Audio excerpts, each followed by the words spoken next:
Il n'aura pas fallu longtemps pour que Laurent Gbagbo trouve son pays hôte.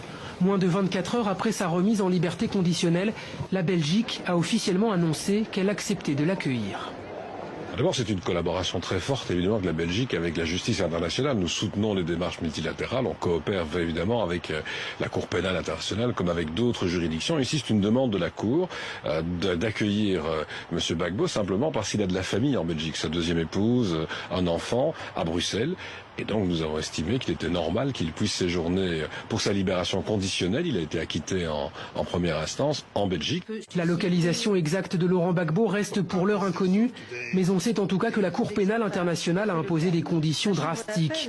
L'ex-président ivoirien devra notamment remettre son passeport, avec interdiction de quitter sa municipalité d'accueil sans autorisation préalable de la Cour.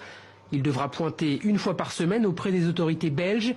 Plus largement, il a interdiction de voyager à l'étranger sans autorisation. Il ne pourra pas non plus parler de l'affaire, notamment à l'égard des victimes. Autant de conditions également imposées à Charles Blé Goudet, libéré en même temps que Laurent Gbagbo ce vendredi. Lui, en revanche, cherche toujours son pays d'accueil.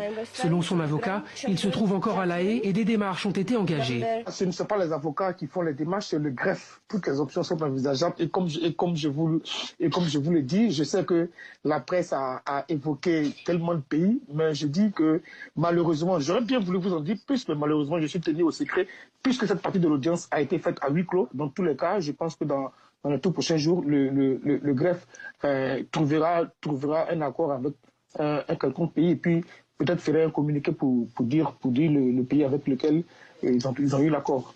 Aucun accord pour le moment donc, mais un nom circule discrètement.